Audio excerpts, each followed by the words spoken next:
มาสงค่า มาสงค่ามาสงพ่อแม่พี่น้องผู้ทำยินกูก็กูคนกะเมื่อในขัดเอกขึ้นดัดลองอียาดีในคาเมื่อปีกายป้องปอกหนึ่งค่ะเนาะเมื่อปีกายป้องแล้วก็ขาย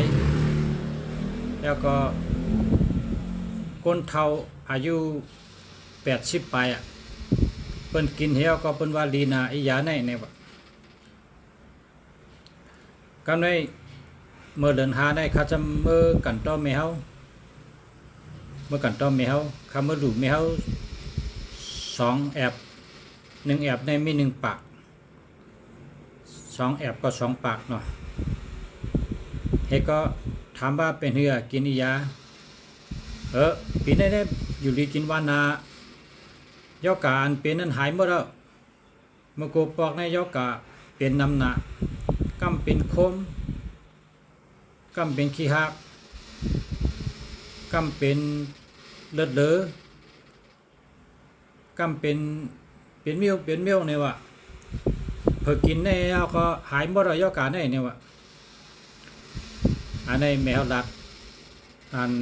กินเชียง2 แอบแล้วก็อันค้าขายกายมีคนโทรมาถามแทงโทรมาย้อนชื่อแทงข้าก็ถามเขา2 ลีเตฮะไอ้ยาเนี่ยลีเตเขาวางลีน่ะคาเตมาลัดเนี่ยพอไม่พี่น้องเขาชูเจ้าป้องกินก็เหลียวน่ะป้องกินก็เหลียวเมื่อปานมนเจ้าอย่างก็เจ้าปู่ที่อันนั้นน่ะเมื่อปานมันเจ้าในอายุ114 ปีนะอายุปากไป14 ปีอายุปากไป14 ปีในมีเอ็นมีแห้งกว่าไปแต่เสคันนี่ เป็นว่ามันจะว่าได้อย่าลืมตายเนี่ยวะ อย่าลืมตายก็น่ะ กำนำในเปิ้นห้องว่าอย่าอายุวัฒนะนะอย่าอายุวัฒนะเป็นยอกกลางก็หายก็อะไรกินแล้วก็ยอกกาหายยอกก็อยู่ดีกินวันอาศักยินยาวเนี่ยวะ คาเตลัดในไล่น่ะชูเจ้ากับป้องกินห้างกุ้ยน่ะกับป้องกินห้างกุ้ยมันง่ายน่ะไล่ป้องก็ง่ายน่ะกว่าหาคือสมหน่อยมาล่างเข้มๆนะกว่าหาคือสมหน่อยมาล่างเข้มๆก็ล่างเข้มๆเอามิดในขุดเป็ด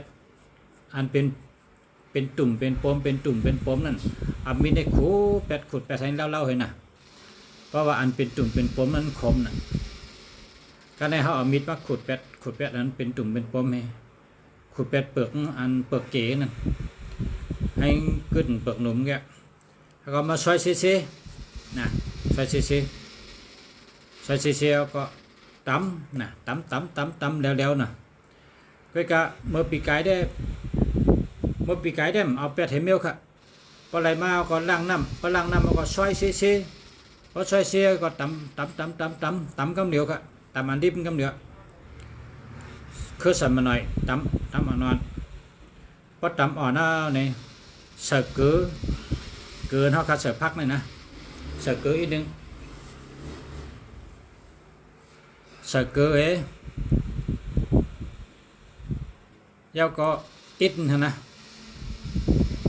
แล้วก็หมักแกงซุกนี่ครับเนาะหมักแกงซุกนี่น้ำหนักเป้งกันครับน้ำหนักเป้งกันคือใส่มาหน่อยน้ำหนักจ้อยก็หมักแกงน่ะน้ำหนักจ้อยให้เป้งกันนะแล้วก็ตำแล้วกันครับตำคือใส่มาหน่อยนั้นอ่อนๆพออ่อนเดียวก็ขึ้นตำหมักแกงตำอ่อนๆพอตำอ่อนๆในใส่เกลืออีกนึงใส่เกลืออีกแล้วก็พอแค่มาในพอตำแค่มาหมอกกินแล้วนี่ก็เอามานอกน้ำผึ้งกันนะนอกน้ำผึ้งพอ อนอกน้ำผึ้งเอาในเฮ็ดตุลุงตุลุงตุลุงเฮ็ดลุงเฮ็ดลุงเฮ็ดต่างเฮ็ดตันเม็ดข้าวเขียนนี่เฮ็ดตันก่อนขี้ปังใต้นั่นกะนะเฮ็ดเป็นลุงเป็นลุงเป็นลุงแล้วก็ตักแลดไว้นะ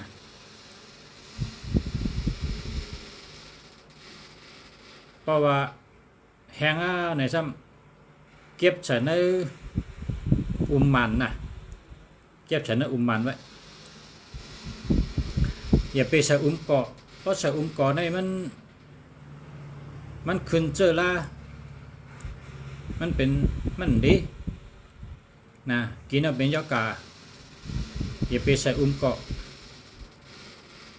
ถ้าได้ใส่เราได้ใส่มันนั่นนะใส่มันใส่มันแล้วก็ปิกไว้เข้มๆกินกลางเนิน1 ลุงกลางค่ำ1 ลุงกินวัน2 ลุงหานาโจงกูก็นะอันนี้เป็นไล่ป้องอียาอายุวัฒนะอายุยืนยาวอยู่ดีกินหวาน1เครือสายมาหน่อย2มาแกงชุก3เกลืออีก1 4น้ำผึ้งมีกันไหนแกน้ำผึ้งเนี่ยเป็นเอาน้ำผึ้งเลือนหาเนี่ยนะน้ำผึ้งเลือนหาเนี่ยเป็นอียาลีนะน้ำผึ้งเลือนหาเป็นอียาลีเพราะภายในน้ำผึ้งเลือนหาเพื่อนได้เก็บไว้ละไม่เป็นอียาลีในรัฐนี้ปันเฮาไล่กินกันตั้งกำผากอยู่เมืองระถมก็ป้องกินนะป้องกินตำกินนะอันนู้นเสียป้องก็ขายหมดขายหมดมาเลยในตึกติป้องแทงก้นถามน้ำป้องยอขายหมดขายเชียงพอสูเจ้าได้ยินไล่เฮ็ดก็เฮ็ดกินกล้วยไผ่กล้วยมันเฮ็ดกินกล้วยไผ่กล้วยมัน1เครือสายมาหน่อย2มาแกงชุก3เกลืออีก1 4น้ำผึ้งกันไหนแกปอกะหันเครือสายมาหน่อยนี่แก๊สมาคือใส่มาหน่อยมาล้างเข้มๆพอล้างเข้มๆมาซอยเสียซอยเสียพอซอยเสียก็ตำเร็วๆตำอ่อนๆพอตำอ่อนในป้องกินแล้วมาเข้ากินแล้วนี่ก็ใส่มาแกงซุกนะมาแกงซุกตำล้อกันทั้งพอตำล้อกันบ้องเข้าออกกันดีในใส่เกลืออีก1ใส่เกลือให้หมกกำฮอกใส่นั่นก็ใส่3 จ้องก็ได้เพราะหมักแกงน้ำเพราะอีอย่างน้ำก็ใส่3 จ้องกำฮอกใส่เกลือได้ล้ำใส่นะใส่เกลือให้กันในหมักแกงตำคือใส่มาหน่อยตำล้อกันนะใส่เกลือตำอ่อนๆตำให้เข้ากันดีเข้าหลุดกินน่ะก็กินให้อย่าไปมีมุนอย่าไปมีป๊อดไม่ป๊อดดอกเขาดูเฮ็ดเข้มเฮ็ดตำอ่อนๆพอตำอ่อนเลี้ยในก็เอาน้ำผึ้งมาน้ำผึ้งเจ็ดนะน้ำผึ้งเดินหาเนี่ยนะน้ำผึ้งเจ็ดเอาน้ำผึ้งมาให้มันก็มันน็อกน้ำผึ้งพอน็อกน้ำผึ้งแล้วในพอน็อกนิ้วก็เฮ็ดลุงเลยให้ตันเม็ดข้าวเขเนี่ยตันก่อนขี่ปังใต้นี่กันนะตั้งใหญ่แล้วก็เอาเสือปั้นต้องให้ตากเนื้อโฮมก็ได้ตากเนื้อเลียดก็ได้พอตากในซ้ำป้องแห้งเอาเสือเนื้ออมมันไว้นะอย่าไปใส่อมกอนะเพราะใส่อมกอในมันเป็นยอกานะเราเลยใส่อมมันนะแต่เราอมมันพอมีพี่น้องเขาโดยไรหู้ไว้อ้อมก่อได้ดีก่อได้อันเป็นเฮ็ดมาหวานเข้าหวานพักว่าเจ้าก่อหวานก่อก็ก่อเจ้าเนี่ยนะมันเป็นเพอย่าไปกินอย่าไปเจาะ บ่ว่าหวานก่อในเสือเข้าไม่พักไม่ก็ไม่ไรเก้เป็นยอกานะแล้วก็หันเป็นก๊อกก่อนนี่ก็เพราะเขาเก็บไว้ถั่วลินหึงก็กินไรถั่วลินก็เป็นยอกะเพราะเก็บไว้อียานึงหึงก็ไม่ไรนะอียาก็เย็นเป็นยอกะก็เพราะฉะนั้นแหละมันหลุดใจก๊อกก่อนนี่อย่าไปใจหลุดเลยใจก๊อกแก้วก๊อกแก้วนี่ดีนะ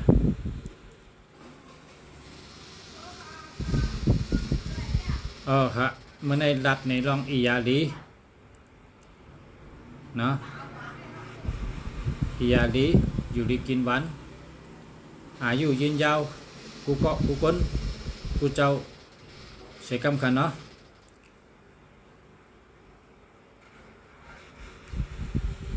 มีคนมาถามหมายพงหมายพงขาจังลีเนี่ยว่าไงถามเข้ามาเนี่ยด้วยปณิกรรมน่ะหมายพงในรีวิวครับเจออะไร096 259 4682เนี่ยแบบอันไหนดีดีครับ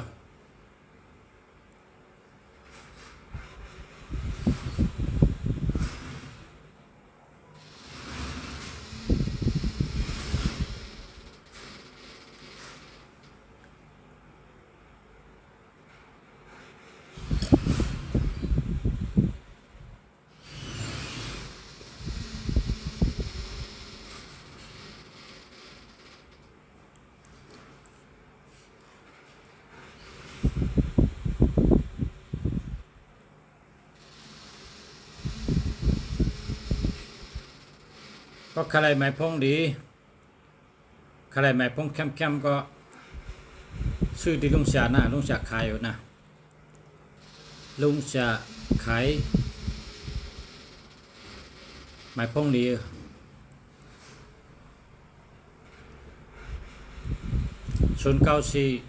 37 59 192อันนี้มันดีครับนั่นเอาแปดเลย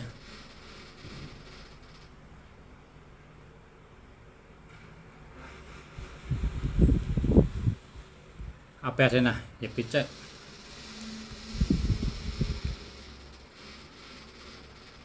มาสูงค่า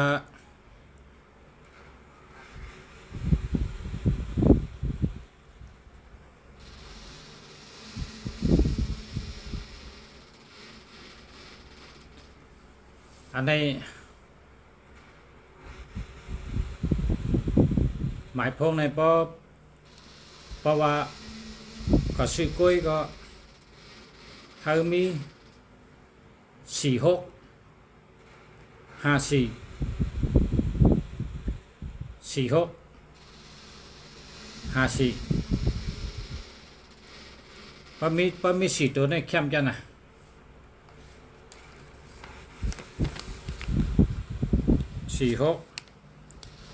54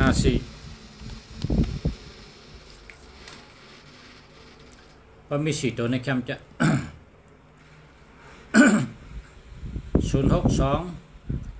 839 9059เจ้าเนี่ยนะเจ้าเนี่ยเจ้าแล้วเพราะว่า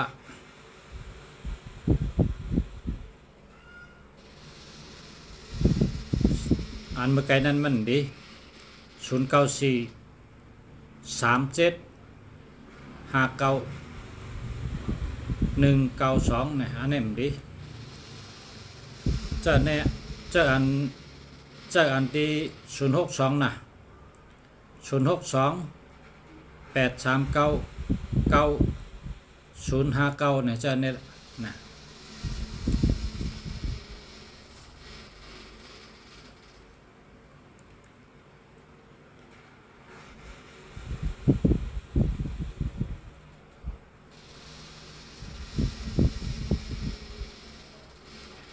082 297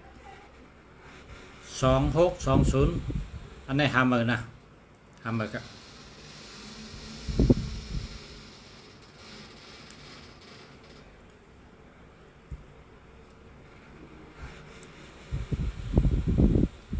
088 774 9745อันนี้อะไรอ่ะเจ้าแล้ว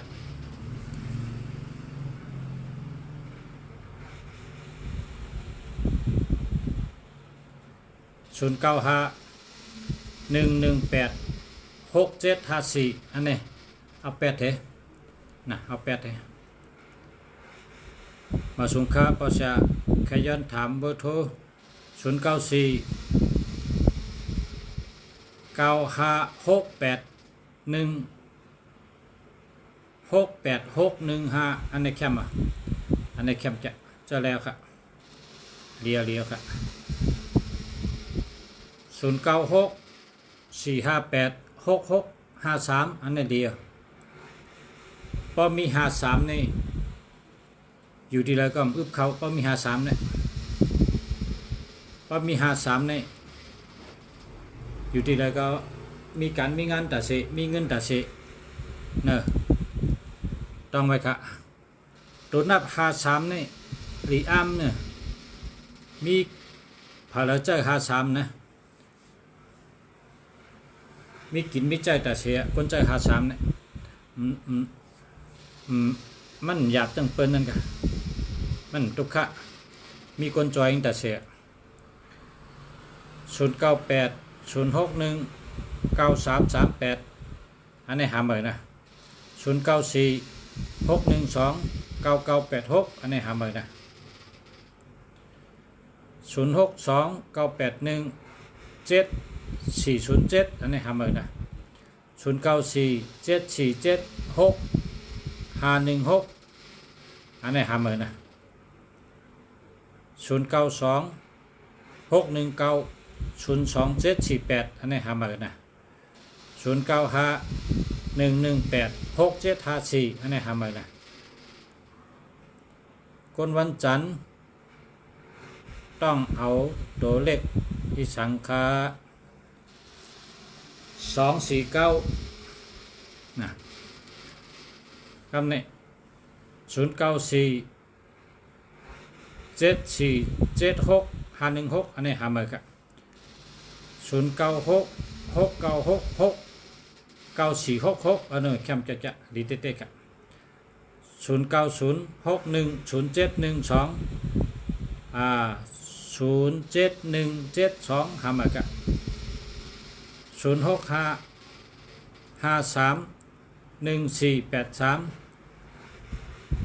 เจอแล้วครับ0822972620หามาครับ0619767873หามาครับ0992734842หามาครับ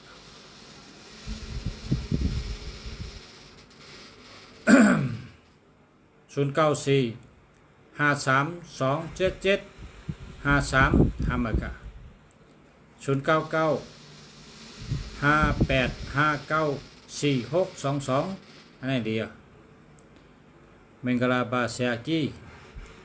0995859422อันนี้เดียวครับ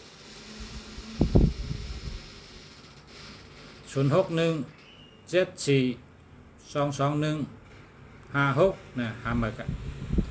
06393233ฟังแล้วล่ะ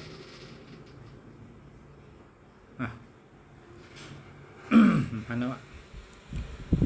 0633859866อันนี้เดียว0617422156อันนี้หามากัน0636311097หามากัน082418289289อันนี้หามากัน0974826884อันนี้จะแล้วกัน06575047จะ04786เนี่ยหามากัน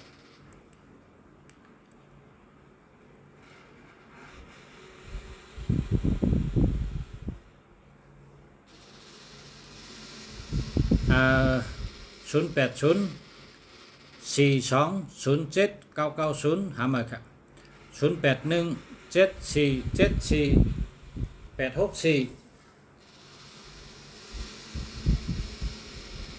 ใช่แล้ววะนะ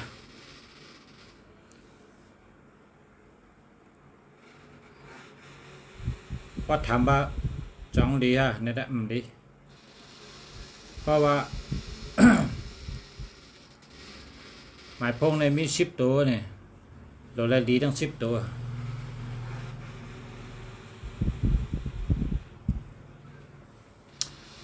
หมายพงในมี10ตัวก็เราดีทั้ง10ตัวมี11ก็เราดีทั้ง11096633095566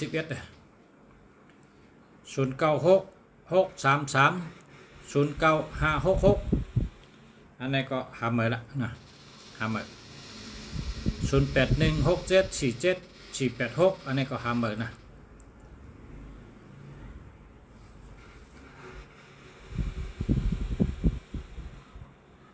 0624183827อันนี้หาเมื่อนะ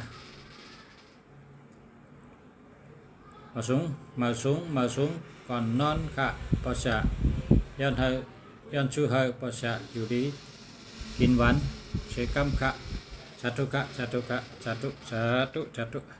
ย้อนอยู่ดีกินหวานเหมือนกันค่ะสอนคาถาพ้องค่ะสอนคาถาพ้องค่ะคาถานะโมปุกทายะสัมมาอะระหังนี่ว่าติดๆนะกัดนะเนี่ยนะโมปุกทายะสัมมาอะระหังว่าจะไหนกัดนะโมปุกทายะสัมมาอะระหังว่าไหนนะเนี่ยคาถากัดหลงเงินก็ไรเงินนะกว่าตั้งก็รถเพ0984516891ได้ก็แคม0993844568นะแคมแกะ0923941957นี่ก็ใจแล้ว0993313080หาเมื่อกัน0629465523อันนี้ก็จะแล้ว097589381117หาเมื่อกัน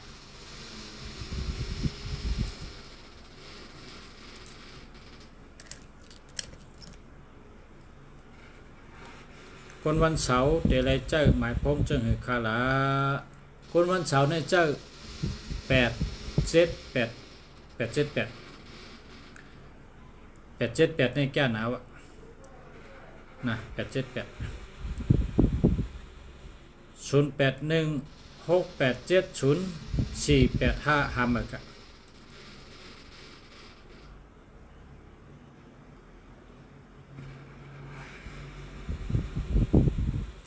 0946108931หาเมื่อกัน0828785417นั่นเองแค่มาค่ะ0659752456นะครับแค่มาค่ะ0966942011หาเมื่อกัน0992745551มันมี27นะ099341686468นะอันนี้ค่ะก็จะแล้วนะ097848268884อันนี้ก็จะแล้วค่ะ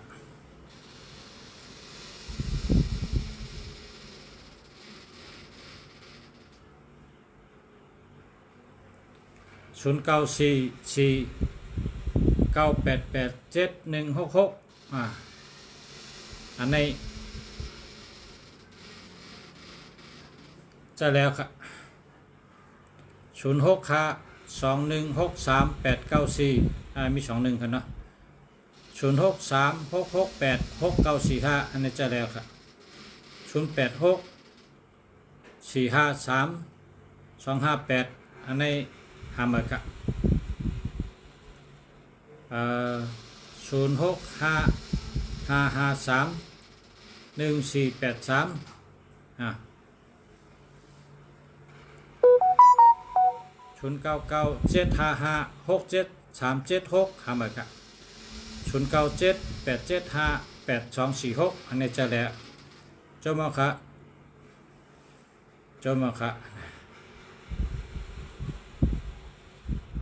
มันจะ878878นะก็ชื่อ878ในมีเงินนำมือ0634621663มี21ก็ทำไป097829239992อันนี้จะแล้วครับ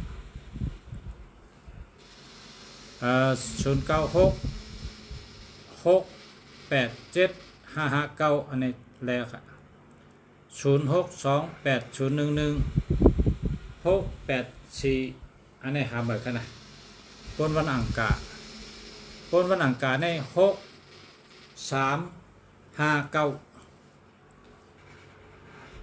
นะ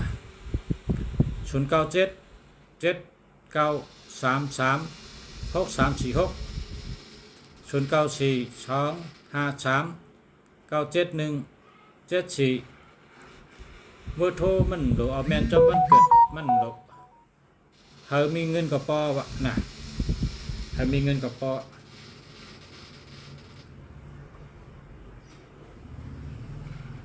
มันเหมือนเฮากับชื่อกาเพราะกับชื่อกาเนี่ยเฮากาเฮาหลีกว่าทั้งใดก็กาหลีมาแล้วกาฮอดมาถึงเฮาก็มีเงินเฮาโหลดด้วยว่ากาเหลียงกาล้ำกาฉ่อมกาเขียวเฮาโหลดด้วยเฮาด้วยว่าเจอแล้วกว่าอะไรมาอะไรอันนี้ก็แล้วนะ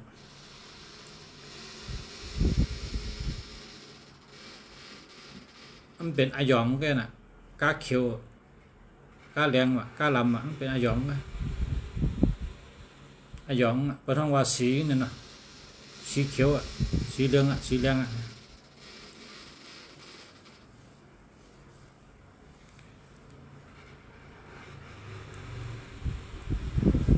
0995764142ทำเหมือนกัน0994789793อันหน่วยคำจะ0619322997นะจะแล้วครับย้อนถามพองค้าหมายพงในเอา7887อันว่าใน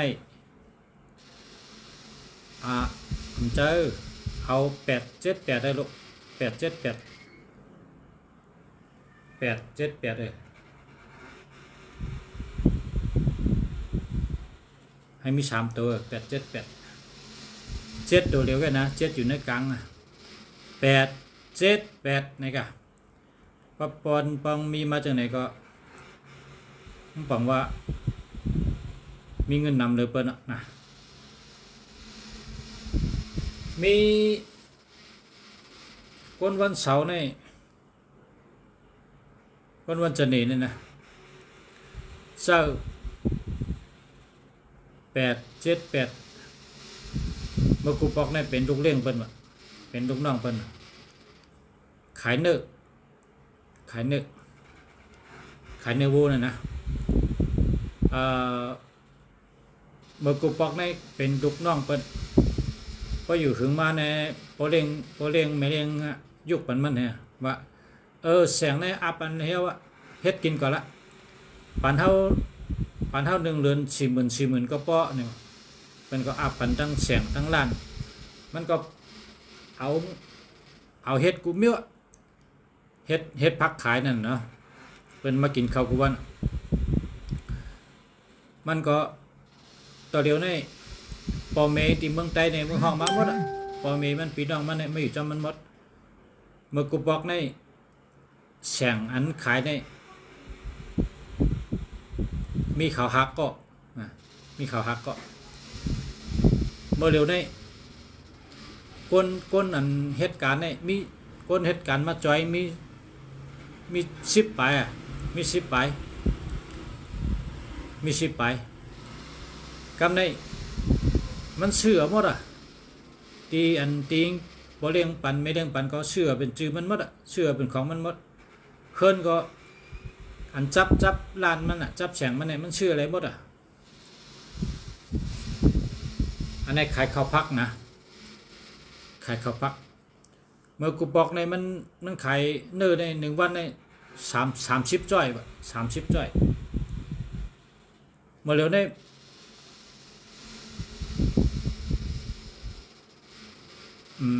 พอกิน30 จ้อยเนี่ยนะ1 วัน30เนี่ยพอกินเนื้อหลายๆเนี่ยก็ซื้อมาขายกันเนี่ย30 จ้อยเนี่ยพอกินคนมากินข้าวนำนะครับมันพอว่า30ได้เนี่ยวะนะเลยสั่ง60 70 60 70 กวนเนี่ยเนื้อเนี่ยนะมันว่าข้าเจอว่าโทษในคำหุ่นนี้คำหุ่นเมลของเขาเนี่ยวะข้าก็คำหุ่นจักเมลเนาะเป็นว่าชื่อมือถือข้าก็ชื่อมือถือแกน่ะข้าก็ชื่อที่ร้านมันเป็นก็ปันข้าก็เจอมาใน20 ปีเอาใน20 ปีไปเอาเนี่ยลุงสามตัวว่าโทรศัพท์เบอร์โทรศัพท์อยู่ในแคมป์แกเนาะแคมป์5เนี่ยวะแคมป์เพราะผมมี8 7 8เนี่ยมีเงินนำใจเนี่ยมันว่าจะเตเกี่ยวเตโยเนี่ยว่าเตเกี่ยวกันหน่อยโยข้าเจอมา8 7 8ในอันนะเฮิรนก็ขามีนะเฮิรนก็มีล้านก็มีพี่น้องที่เมืองใต้ก็มือห้องมาหมดมีสำคัญหมดขาเลี้ยงเอาหมดยาวก็กาก็มี2 กันเนี่ยว่ากาก็มี2 กันนั่นน่ะเพราะว่าคนพี่น้องพ่อแม่พี่น้องเขาปฐมอันสระเมืองลีรัตเนี่ยนะเพราะสู่เจ้าถ่อมตั้งสตินะอย่าไปถ่อมเป็ดหลอกเป็ดไหลว่าก็ชื่อเจ้าหือเฮามีเงินเนี่ยนะชื่อหมายพงเจ้าหือเฮามีเงินเนี่ยชื่อใจเจ้านั้นใจอันที่ตัวมีเงินพอมีเงินกับป้อนเขาหลุดมีเงินนำพอมีเงินนำในเขาเดจังชื่อเฮินได้ชื่อกาไรเลี้ยงปีน้องไรจอยปีน้องไรช้ำสาไรนะมันก็ชื่อว่าโทษนะป้าตัวเงินเหตุตัวเงินก็ป้ายตัวเป็นก็เป็นแลกก็แลกเจอให้นั่นนะพอเป็นว่าชุดในตื้อหนาชุดในนาถือหนาอันเจ้าแลกก็แลกเขาจะว่ามันจะหือแลกแล้วนะอันกูเมียวเนี่ยมีอยู่ในมือโทรได้หมดเลยห้องยาว่าประกันสังคมว่าการงานว่าลูกก้าว่าจะไหนมันมีในหมดเลยจังแรกนะเจอมาหลายปีแล้ว10 ปีย่อมว่าเนี่ยว่า2-3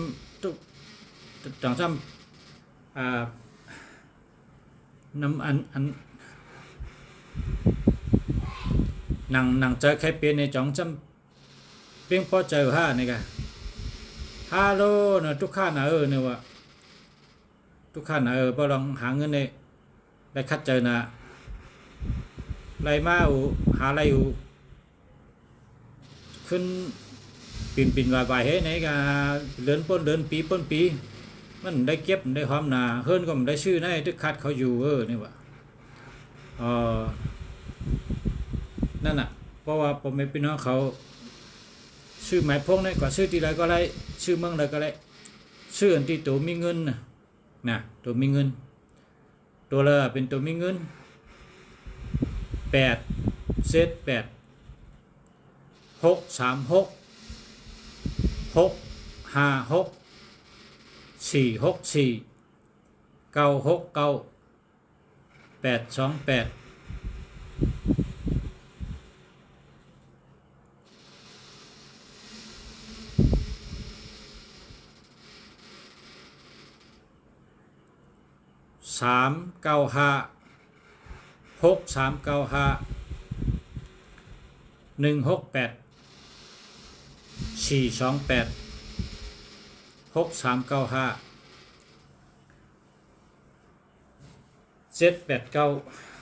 ซื้อจะไหนนะอันน่ะกำมองกึ่งฮะเล็กจะละไว้แกนอข้าวยำกำมองกึ่งวะพอไม่พี่น้องเขาอันไหนมันเมื่อเดี๋ยวนี้ข้าเอามือถือมาถ่ายทอดสดพอมันถ่ายหึงหนาเนี่ยมันโหลดอะไรครับมันเป็นพงมันจะคอมพิวเตอร์นะเพราะคอมพิวเตอร์นี่จะมองไปก็อะไรอันนี้ข่าวมือถือมาป้อไปขัดยันดีกันได้กันนะเมื่อฮื้อครับมาอุบกันแทงไปไหนนะเพราะผมไม่พี่น้องเขาสนใจในขาจมนะเพราะสนใจในขาจมนะถามมาเตี้ยๆนะเพราะเขาใกล้ๆถามเขาก็ได้หู้นำเตี้ยๆเขามีเงินนำเขาผู้ต่อมยินผู้ก็ผู้เจ้าเขามีเงินมีคำนำเขามีการงานดีเขามีรายดีเขามีเงินมีคำนำผู้ก็ผู้ก้นครับในปีใหม่นี่ก็เขามีเงินใหม่คำใหม่เขามานำนาการสังก็เยอะเฮงขึ้นอย่างมาสูงเขาเข้มดับเขาตัวต้นผู้ก็ผู้ก้นขนาดอันเพราะการงานทางกึดข้างไว้ปีเก่าก็เพราะปีใหม่ในเฮ็ดสังก็เฮงเย้าโตเฮการงานก็เย้าโตดีงามกันกูก็กูก้นกะย้อนให้กูก็อยู่ดีกินวันให้การขึ้นอย่างมาสูงย้อนให้กูก็กูเจ้าอยู่ดีมีเงินสิกรรมกะมาสูงกะ